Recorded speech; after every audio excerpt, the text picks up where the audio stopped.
We're going to study the next data structure in R, which is list. In the previous video, we looked at some data structures in R, and we looked at vectors. We also looked at data frames. So for today's video, like I said, we'll be studying that of list. Now, list is no different from data frames. Okay, the only difference that lies between list and data frames is the length of the object you are trying to store, both in data frames and in list. Now, please let me explain what I just said. For data frames, okay, the vectors you try to put together, okay, to form a data frame must have the same length. Okay, but that it's not the same for list. For list, it doesn't really care about the length of the vectors. Okay, it gives you the flexibility to store whatever vector you are trying to probably store in the list, no matter its length. Let me explain what I just said. So for data frames, like we said the length has to be equal. So assuming I have these objects to list 1, let me run that, to list 2, and to list 3, okay, and I intend to put them in a data frame. Okay, so I'll create an object called as data frame. Okay, and then I'll use the data.frame function, which is the right function to use when creating data frames, and then I'll have to enter the object names. So the first one is to list, so to list 1, sorry, to list 1, okay, and then the next is to list 2, and then the final one is to list 3. Okay, if I intend to store this in a data frame, see what happens. In my console, you could see that there is an error, okay, and it says that the argument imply different number of rows. So it's saying for the first object, which is to list 1, the length of the object is 8, and the next, which is to list 2, its length is 3, and that of to list 3, its length is what, 4. So because of the differences in length, data frames will not be used to store these items. But for lists, okay, it can be used. So let's create an object called list object 1. Okay, now to store these same objects as in a list, okay, we'll use the list function. So list, okay, and then we keep the object names there. So list to list 1, comma, the next object is to list 2, comma, to list 3. Okay, so once I run this, it has been stored in R's memory, and you see in the console that there are no errors. So if we call list object 1 and we run, you would observe in the console that we have all the objects, okay, and their elements present. So this is to list 1, this is what it contains. To list 2, this is what it contains, and to list 3, this is what it contains. We were able to do this in the in lists easily, but in data frames we had errors because of the different length of the object. Okay, so well, I have gone ahead of myself. I was supposed to create our first list object, which we have just done here. So I'll just put this under this comment. Okay, so we've created our first list object, and like I said, to create a list, you need to use the list function. Okay, and then followed by the object names, or the names of the object which you wish to knit in a list. Okay, now we go on to subsetting an object from a list. using position indexing. Now if you notice in the console, you realize that we have indexes given to the various objects. Okay, this in the source pane is to list 1, but over here, okay, it has been given an index of what? 1. And the next, which is to list 2, has been given an index of 2, and to list 3 has been given an index of 3. So to subset a particular object from the list object 1 we've just created, okay, just like we did in data frames, we'll call the parent object, which is list object 1, and instead of bringing a squared bracket, we're going to bring a double squared bracket. Why? Because in your console, a clue is given to you as to how to subset, okay, that particular vector from the list object. So its index is 1. Okay, so if we put the double square bracket and we assign the position index, which is 1, to it, and we run, you would see in the console that we have our first list object. Okay, in that same way, if we want to get the second vector, which is to list 2, if we want to get it, we repeat the same thing to double square bracket, okay, and then the index, the position index, it was assigned position what? 2. So once we have position 2 here and we run, okay, we also have that next vector there. Okay, now the next thing I want us to look at is how to subset an object from a list object using the $sign. In data frames, we saw how to do that. So is it possible to do that in list? Yes, it is. So to do that, I'm going to create an object called list object 2. Okay, and I'm still going to use the list function, but this time around, pay close attention to what I do. Okay, so the list function, and then the object names, we have to list 1. Okay, but I won't have to just leave to list 1 or the object inside the list this way. Once I do that, the list function is rather going to assign position indexes to those objects, just like you saw in the earlier one. But if you desire to have the object name, okay, inside the list object, then you are going to include an equal to sign, okay, and then you recode the object name again, which is to list 1. Okay, and we do the same thing for to list 2 and to list 3. Okay, to save myself some time, I'll just copy this and paste here and paste here.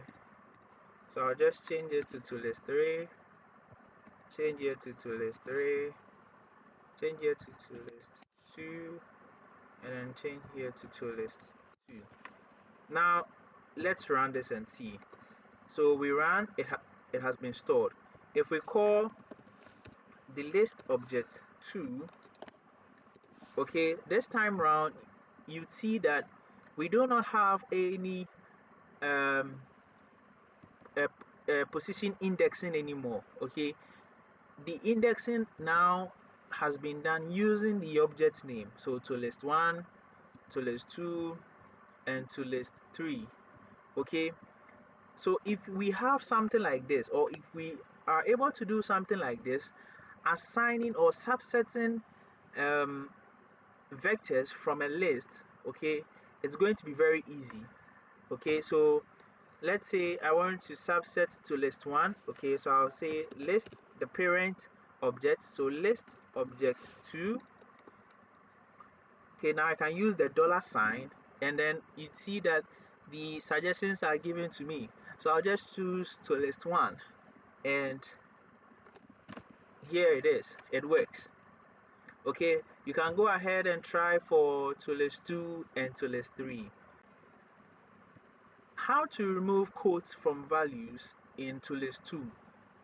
If you would notice, if I should subset from the list object 2, if I should subset to list 2, okay, and I run, you will notice that Billy, James, and John are in quotes, okay, are in quotation marks, okay. So if you do not want to have these names in quotation marks, you will make use of the function no quote, okay. So in doing that, we would have to call the list object 2 and then subset the vector we are trying to remove its quote, okay. And then now we assign the same thing to it, but this time round with a no quote function. What I'm trying to say is this. So we are going to no quote. What do we want to no quote? We want to no quote list object 2, okay, but specifically to list 2, okay. Basically what is being done here is that the no quote is going to remove the quote form to list 2 and then now replace, okay, the value of to list 2 in list object 2, okay. In list object 2 initially there are quotes, okay, but then this no quote is going to replace those elements there with no quotes. Is that all right? When I run this, you understand it better.